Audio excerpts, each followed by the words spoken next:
going well for you, that you are being safe and taking all reasonable measures in order to stay safe and enjoy life with your family and loved ones. Wondering if you have decided to have the vaccine.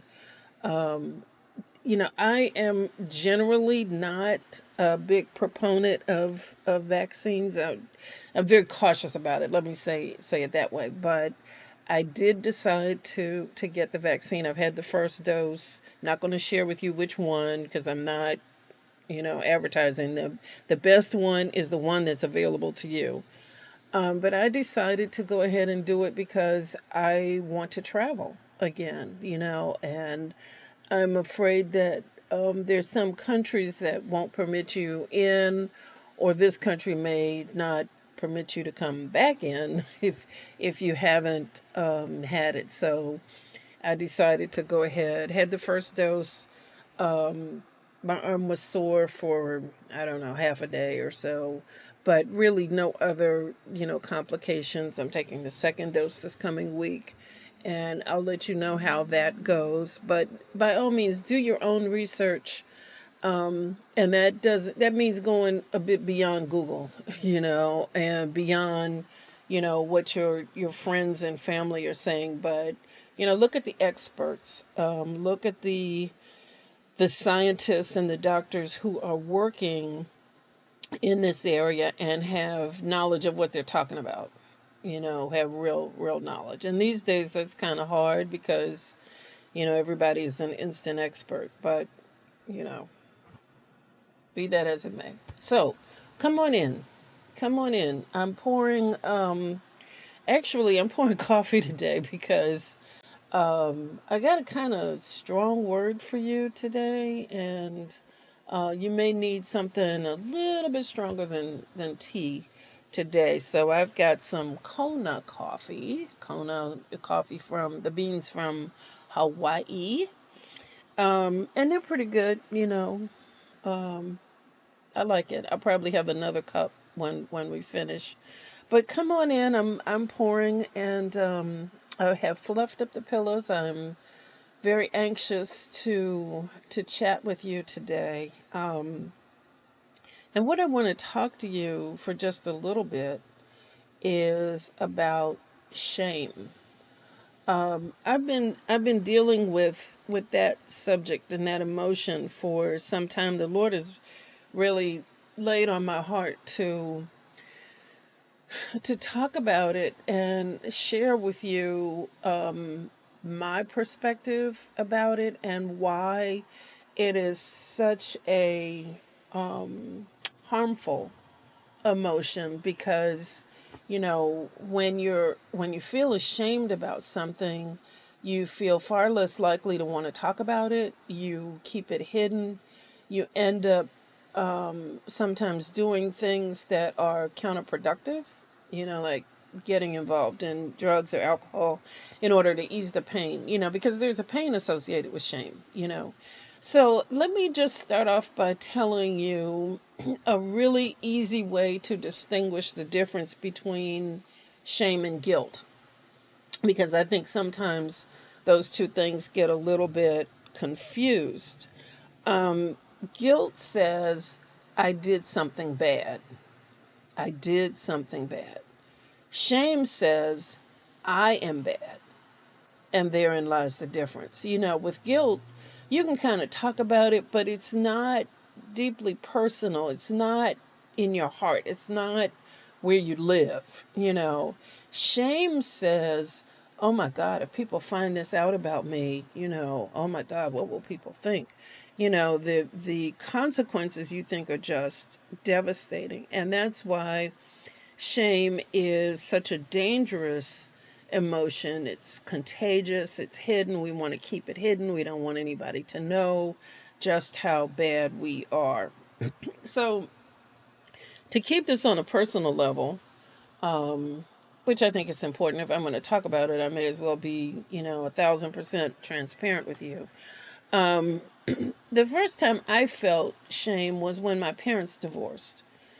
And I was about, I think, 11 or 12 years old, and I felt, whether it was right or wrong, doesn't make any difference, is what I felt.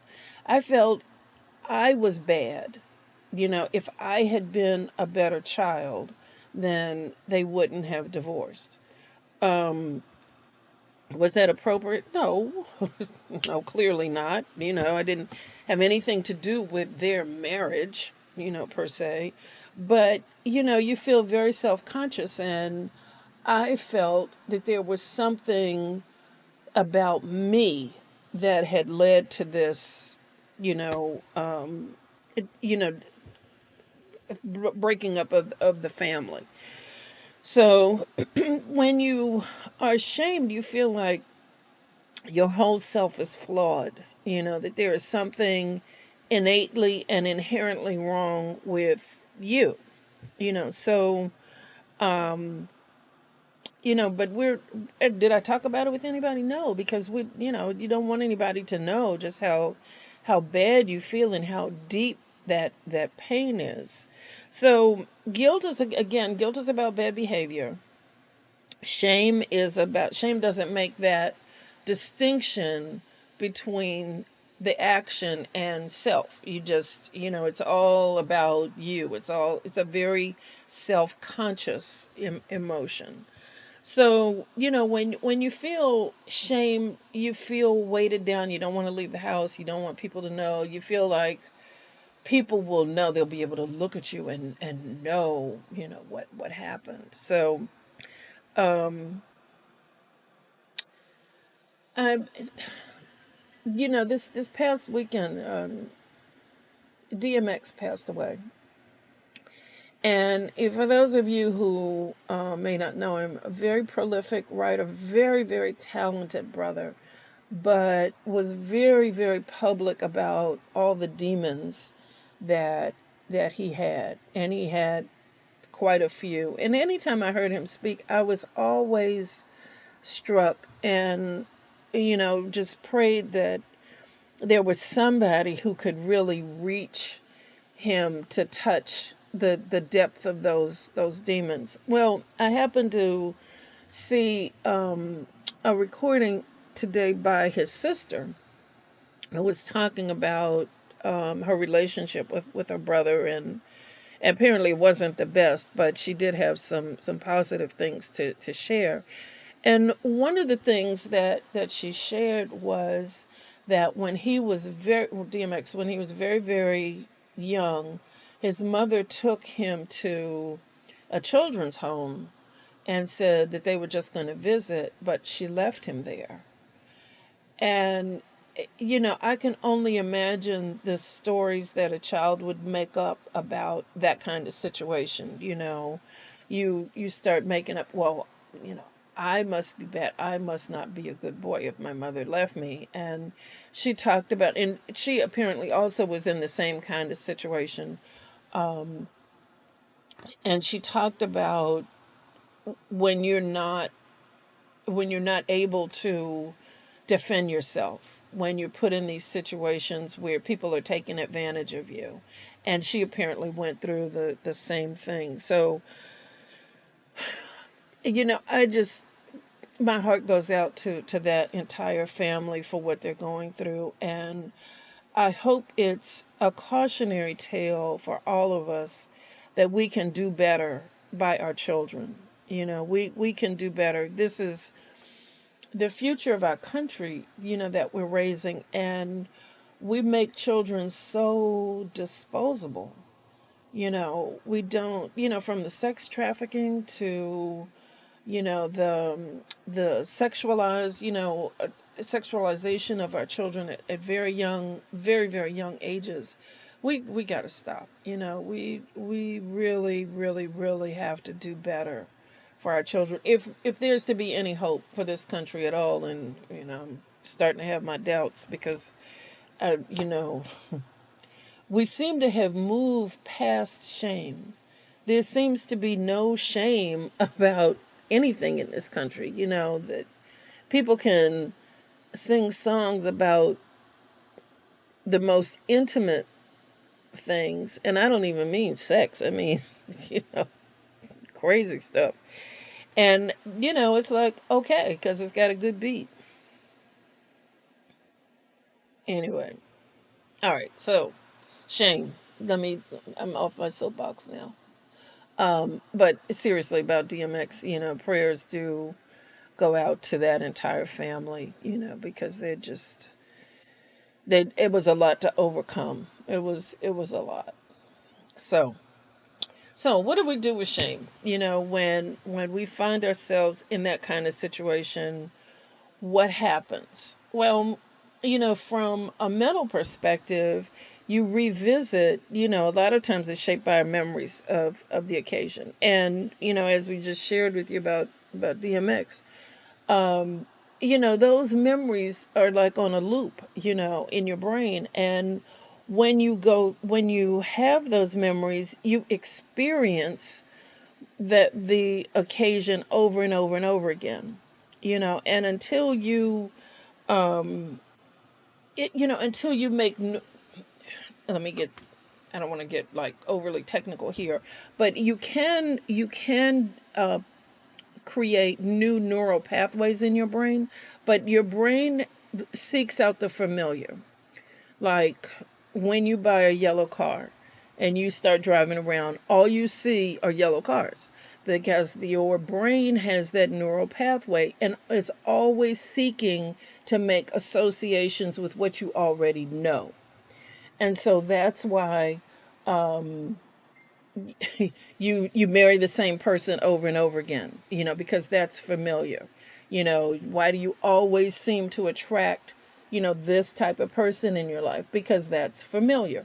And until you recognize the pattern and make a conscious decision to do something different, then you will continue, with those same neural pathways. Oh, this is familiar. This is comfortable. And that can be, abusive relationships. That can be, the yellow car. That can be anything and everything because your brain is always seeking to make associations with what you already know in order to keep you comfortable, in order to keep you safe. That's how your brain works. But anyway, back to shame. Back to shame. Okay, shame motivates us to save face. So that's why we keep it hidden, because we don't want anybody to know. And so there's an inclination to hide when you get triggered. That familiar, when something triggers you, something that your brain says, oh, this is familiar, this happened before. You want to hide, and the more you hide, the more you seek to relieve the pain by, either compulsive behaviors, or that can be an addiction to porn. It can be an addiction to any substance, really.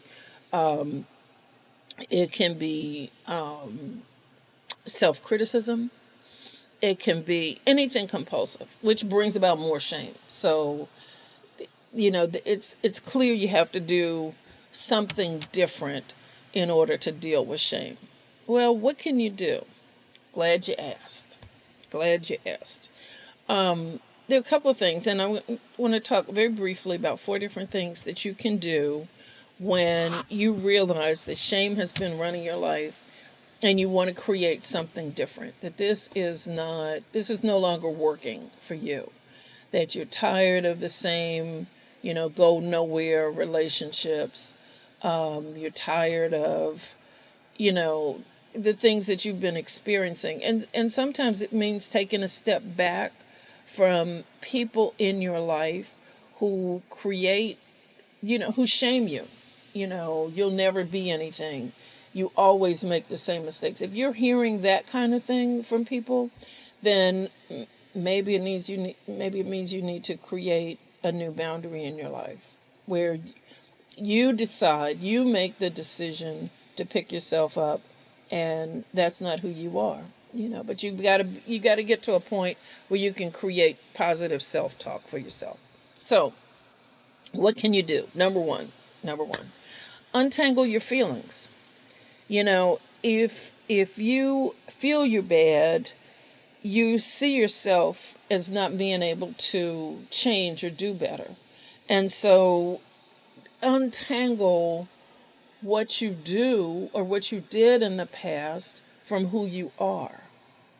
And so you can do that, by saying, God created me, and he doesn't create bad, and I'm not a bad person. And, just start talking to yourself about and recognizing your feelings and separate your feelings from who you are. A feeling is a feeling, and sometimes we genuflect and bow down to the feelings and say, that's the sum total of it, because I feel this way, this must be who I am. And that's not true. It's just a feeling. And you can just leave it right there. You don't have to make it mean any more than that. It's just a feeling. And related to that is, sort of what I indicated. Separate what you do from what you are. So, and this is a slightly different spin on it. If you are attached in an unhealthy kind of way, and this requires some self-recognition also, but if you're attached to needing people to validate you, oh, good job. Oh, you're so smart. Oh, you're wonderful. Oh, nobody could have done it like you. Whether it's in church or at home or on the job, if you constantly need that recognition from others, that's a recipe for trouble. And just look at it this way. If people don't applaud what you do, it's okay. If you know you did your best, that's fine. But look at the criticism, and take it with a grain of salt. Take, appreciate. I had a pastor who used to say, eat the meat, throw away the bones. So take what's valid about the criticism when you do get criticized. Take what's valid and apply it and throw the rest of it away. And, it's all good. Third, recognize your triggers. Um, I'll share a short story with you about this. When my son was very, very small, and I went back to work when he was about 6 months old, because I was really going crazy, staying at home. I thought I could be a stay-at-home mom, and I found out within 6 months that I could not, because I was beginning to only talk and baby talk, and it just wasn't working for me.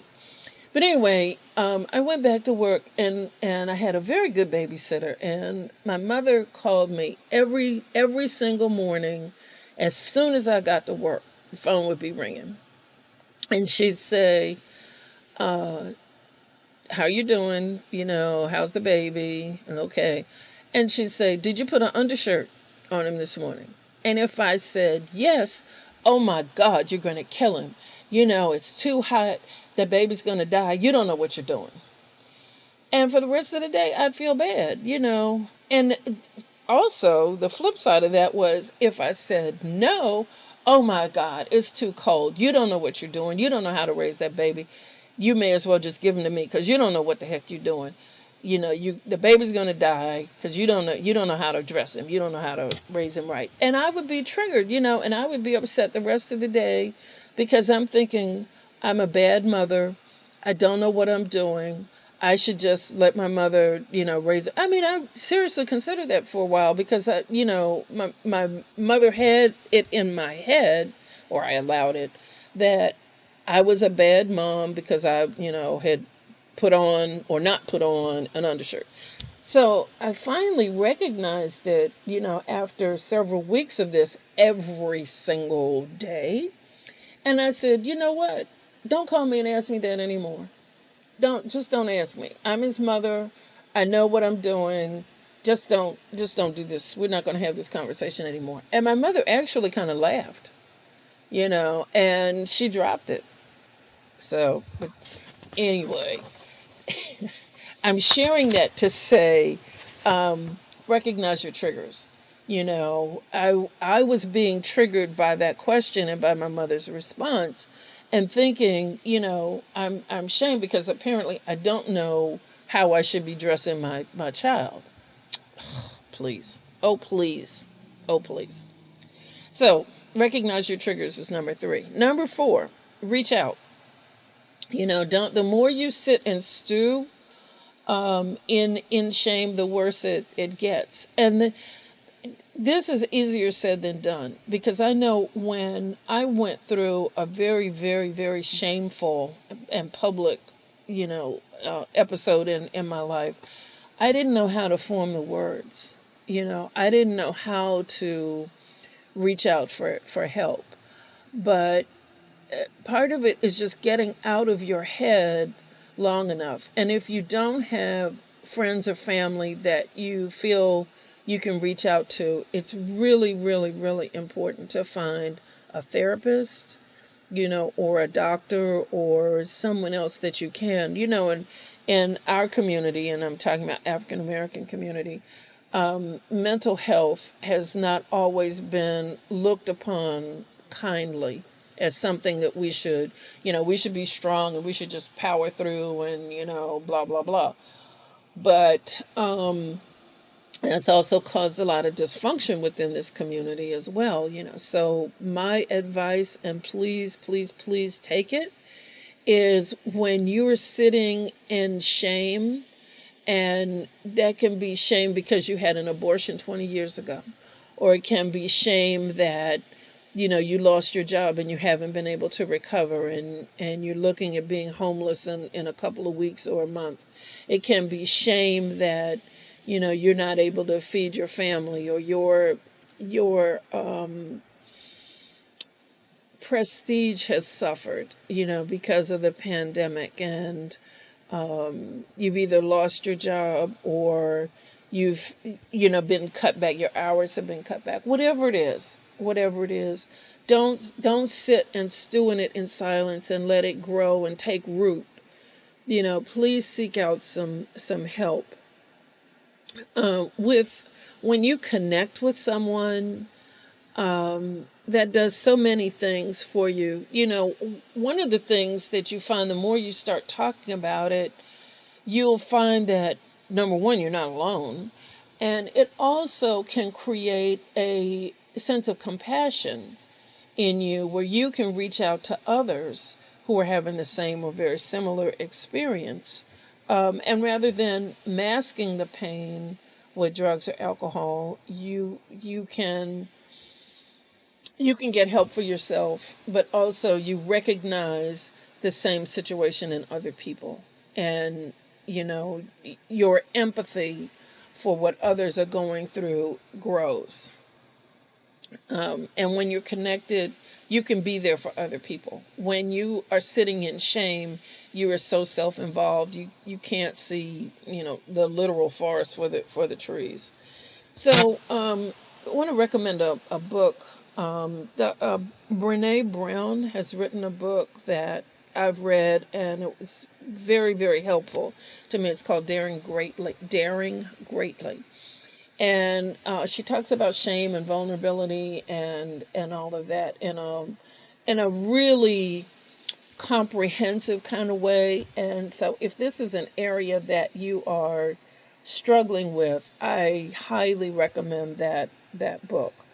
Now, the 5th thing that I would suggest for you is shining the light, which is closely aligned with reaching out to others.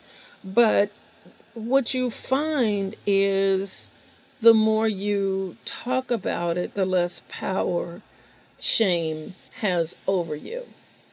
When you talk about it and you give oxygen to it, the emotion of shame dies. I have a quote from Dr. Thomas Sheff, who is a professor emeritus at University of California, Santa Barbara, who said, shame is the most obstructed and hidden emotion, and therefore the most destructive. Emotions are like breathing. They cause trouble only when obstructed. So, just like if you cut off your windpipe and can't breathe, you're struggling. And he's saying in the same way, that's how shame operates. It obstructs, your emotions, and therefore it's the most destructive because it's hidden. You can hide. you know. So, but the last thing I want to talk to you about in terms of shining the light and really getting help for dealing with shame, and probably going forward, I think I'm going to spend a bit more time talking about shame, and so I'll be sharing more stories, more personal stories of my own in shameful experiences of my life, and how I dealt with it, or didn't. But I've had some doozies, believe me.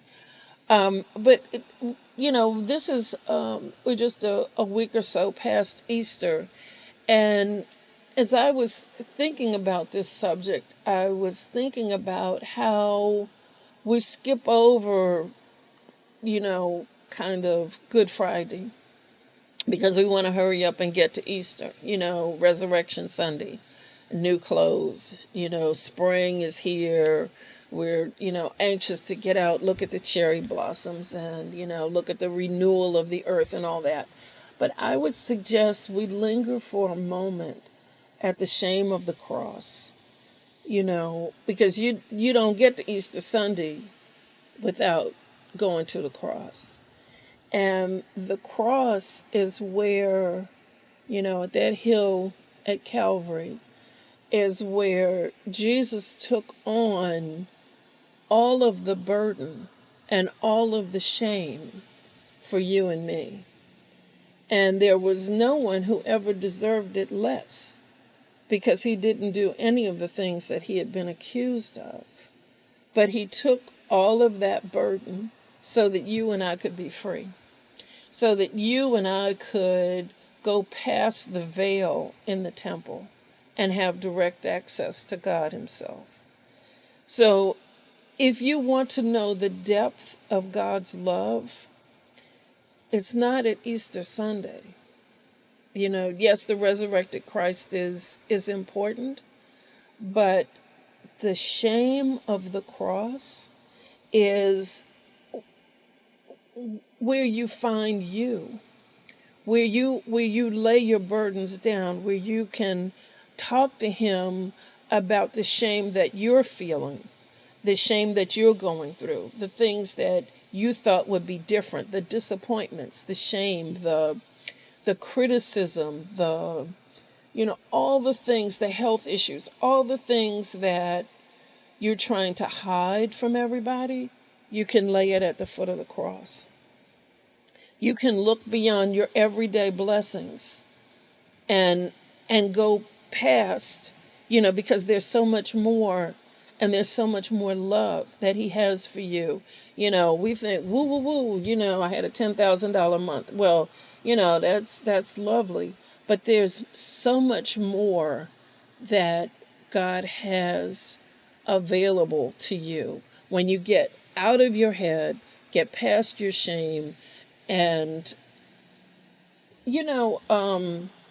I don't know if you really know this, but when you look at the cross and you see Jesus on the cross and you see that little white cloth, over his private area, that was just the artist's rendition. When Jesus was on the cross, he was naked. His shame was complete. I just want that to settle for a second. He was naked, but he was not ashamed. He was not ashamed, because he did that for you and for me. He was willing to go through that for you and for me, because he saw the prize on the other side. So my question to you is, are you willing to get out of your own head and out of your shame, out of your feelings and out of emotions, to find the greater good that is you, the greater good that is in you, that you've been hiding away from the world? Just a question. Just a question. So, and I'm going to leave you with that question today. I'm going to leave it right there. Um, but we're going to, we're going to be dealing with emotions going forward for a bit, um, because I think that we have a tendency to hide. We don't want anybody to know what we're going through, and this is a safe place. If you want to reach out to me, my contact information is if you're looking on Facebook, my contact information. I'll just give out my telephone number too. If you want to contact me, feel free. 240-477-3872. That's 240-477-3872. And feel free to reach out if you're going through something and just need somebody to talk to. I'd be more than happy to speak with you and share with you what the Lord would have us to share. But in the meantime, I want you to continue to be blessed, continue to be safe. Practice your safe distancing. Do the things do the research, and we'll be okay. We're gonna be okay. But we've got to stop, playing around and acting like this is nothing and it's all just gonna disappear one day by magic. Uh, but until next time, I want you to just be blessed. Stay blessed. Continue walking, forging out that path for yourself and your children. Take care. Take a little extra time with your children today. Let them know how much they loved, even if they get on your nerves sometimes. I understand. I truly understand that. But also see the value and the magnificence that your children and your grandchildren are. But until next time, be blessed. This is Carol Moulton signing off now. Tea time with Carol. And remember, everything you want is on the other side of fear. Take care. Talk to you soon. Bye-bye.